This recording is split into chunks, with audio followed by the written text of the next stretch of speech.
চলেন, আজ আমরা পড়ব সবক নাম্বার 1। প্রত্যেক ভাইয়ের কাছে আমার রিকোয়েস্ট, ক্লাস শুরু করার আগেই আল্লাহ রব্বুল আলমিনের কাছেই আমরা দোয়া চেয়ে নেব। যে দোয়াটা আমি পড়বো আমার সাথে সাথে আপনারা প্রত্যেকেই পড়বেন। আউযু বিল্লাহি মিনাশ শাইতানির রাজীম।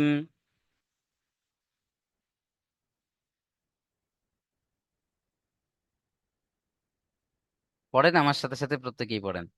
বিসমিল্লাহির রহমানির রহিম।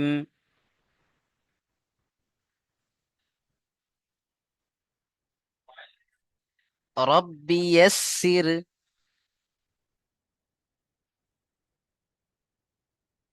ولا تعسر وتمم بالخير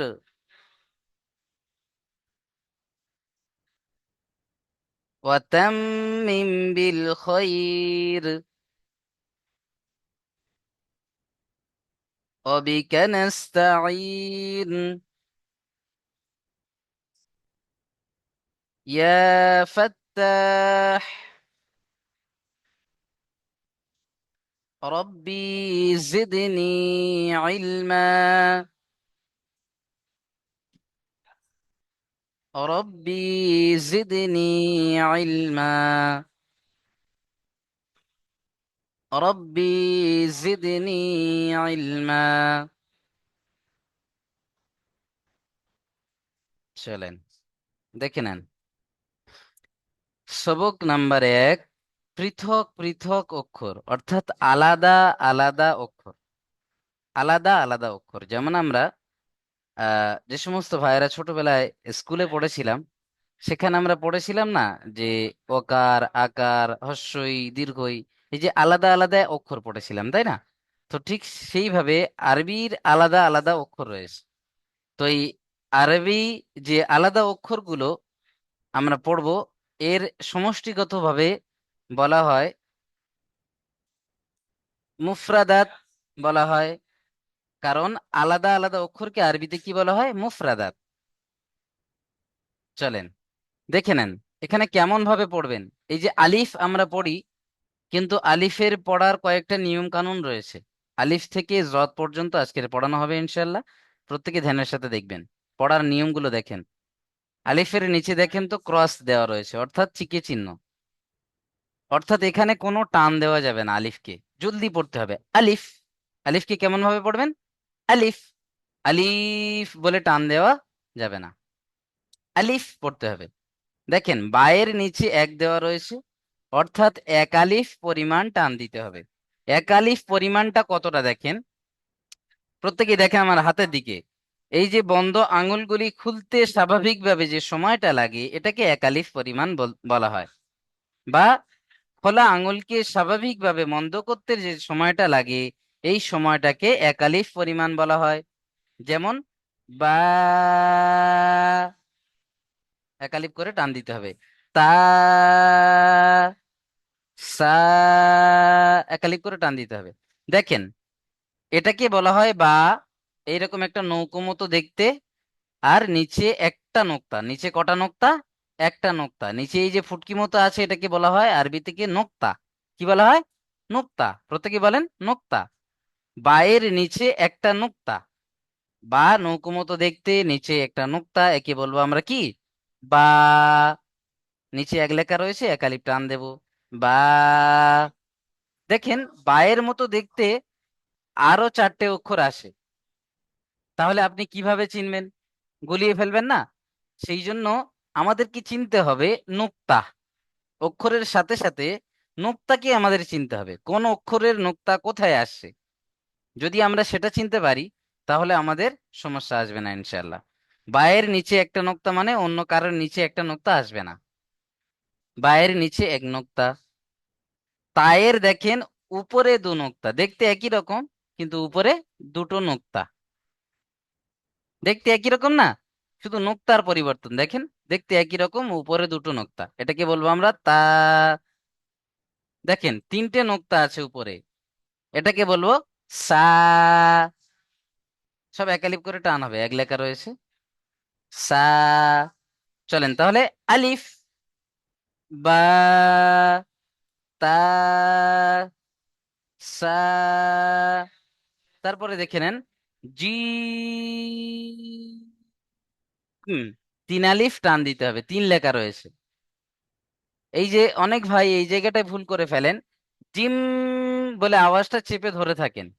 না ভাই, আওয়াজকে ছেড়ে দিয়ে ধরতে হবে। জিম, বুঝে এসছে? হ্যাঁ, জিম বলে আওয়াজ কেউ চাপবেন না। জিম, এইভাবে পড়তে হবে।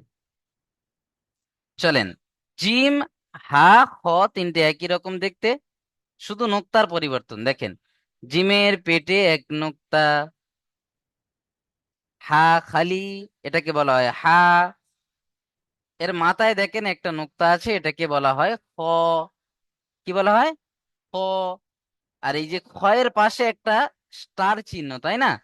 এই স্টার চিহ্নটা, এরও একটা আহ কাজ রয়েছে। যে কাজটা হলো, এই অক্ষরটা যে অক্ষরের পাশেই স্টার চিহ্ন দেখবেন, সেখানে আমাদের পুর করে পড়তে হবে, বা মুখটা গোল করে। পুর মানে আরবি থেকে পুর বলা হয়, যার বাংলা অর্থ হলো গোল করা।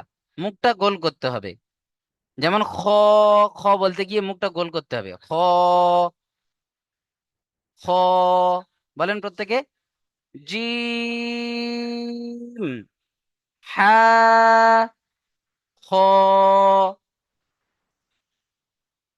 চলেন তারপরে দেখে নেন দাল।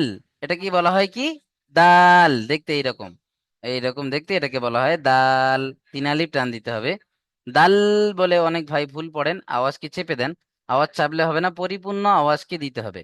দাল। তারপরে দেখেন দালের মতো দেখতে আরো একটা অক্ষর এসছে, তার উপরে একটা নোক্তা দিয়ে দিয়েছে, এটাকে বলা হয় জাল। তাহলে এটাকে বলবো কি দাল, আর এটাকে বলবো জাল। তিন আলিফ করে টান দেবেন। তারপরে দেখেন এটাকে বলা হয় র।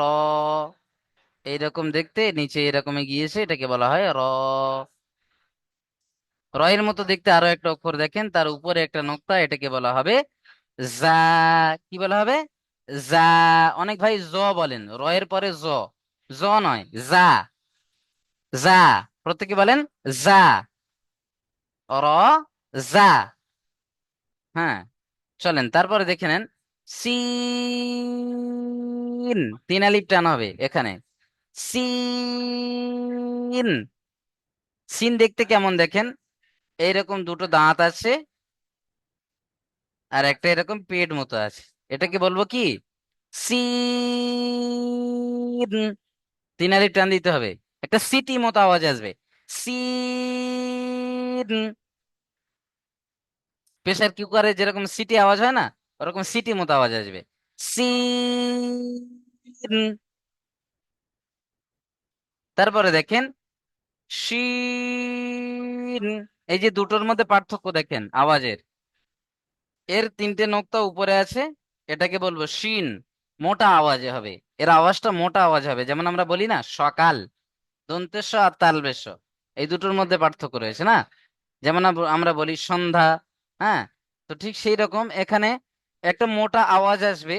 সকাল বা সন্ধ্যা যেমন বলতে গিয়ে একটা মোটা আওয়াজ আসে না, তো সেরকম একটা মোটা আওয়াজে বলতে হবে শিন। চলেন তারপরে দেখে নেন সদ। মুখ গোল হবে, সদ দেখতে এইরকম, একটা পেট মতো আছে, এটাকে বলবো সদ।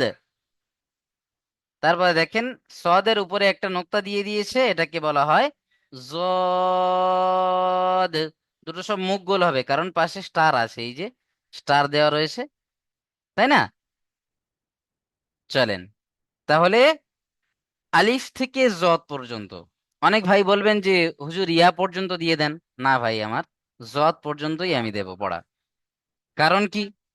কারণ হলো, আপনাদের যদি ইয়া পর্যন্ত এক্ষুনি দিই, অনেক ভাই এমন রয়েছেন যারা পারবেন না, নতুন যেহেতু শিখছেন।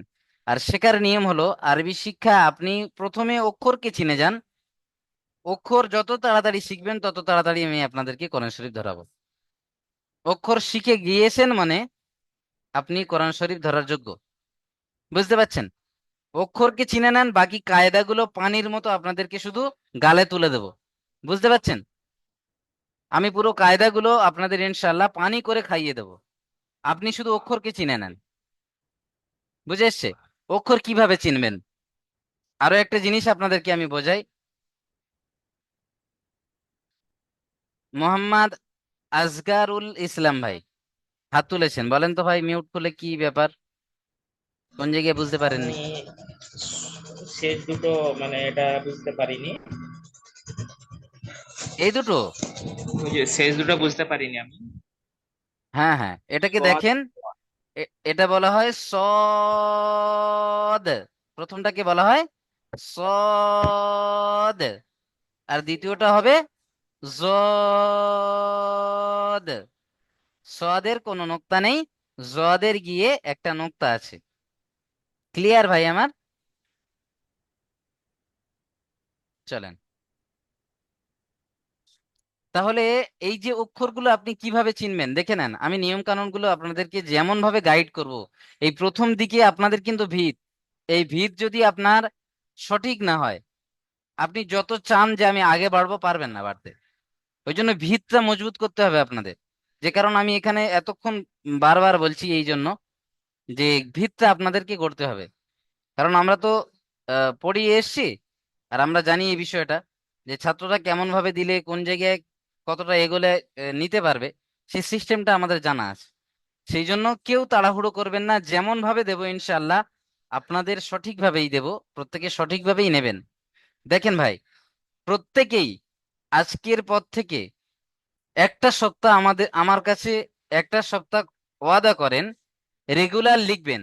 আলিফ থেকে জদ পর্যন্ত ধরুন আজকের পড়া হয়েছে, আলিফকে 10 বার কমাস কম লিখবেন একটা লাইনে। লিখবেন আর বলবেন আলিফ, আলিফ, আলিফ, আলিফ, বা, একটা নোক্তা, বা, নিচে একটা নোক্তা, বা, এইভাবে 10 বার করে একটা করে অক্ষর লিখবেন। রেগুলার যত বেশি যে ভাই লিখবেন, যত ভাই যত বেশি আপনি লিখবেন, তত তাড়াতাড়ি অক্ষরের সাথে আপনার সম্পর্ক হবে, অক্ষরকে তত তাড়াতাড়ি আপনি শিখতে পারবেন। আর যত তাড়াতাড়ি আপনি অক্ষরকে চিনতে পারবেন, শিখতে পারবেন, তত তাড়াতাড়ি কোরআন শরীফ পড়তে পারবেন ইনশাআল্লাহ। বুঝে এসছে ভাই? তাহলে কি করতে হবে, প্রত্যেকের একটা খাতা কলম আজকের মাস্ট আপনারা করে নেবেন, অবশ্যই করে। প্রত্যেকে খাতা কলমটা করে নিয়ে লেখা শুরু করে দেন। প্রত্যেকেই প্রথমে দেখে দেখে লেখেন, না দেখে নয়। আমি না দেখে লিখতে বলবো না কাউকে। দেখে দেখে 10 বার লেখেন, একবার না দেখে লেখেন। বুঝে এসছে? দেখে দেখে 10 বার লেখেন, না দেখে একবার লেখেন। রেগুলার যদি এইরকম এক সপ্তাহ করতে থাকেন, ইনশাআল্লাহ আমি যেভাবে গাইড করছি এভাবেই যদি চলেন, তাহলে প্রত্যেকটা ভাই এক সপ্তাহের ভিতরে অক্ষর চিনে যাবেন। আপনি যদি এক সপ্তাহে অক্ষর চেনেন, এক সপ্তাহ কায়দা শেষ করতে করতে আমার কাছে সহজ হয়ে যাবে। আর যদি আপনি অক্ষর চিনতে পারছেন না, তো আমার কাছে 1 মাস কেন 1 বছরও লেগে যাবে আপনার নুরানি কায়দা শেষ করতে। বুঝে এসছে? ওই জন্য সববার প্রথমে আপনার ভিত সঠিক হতে হবে।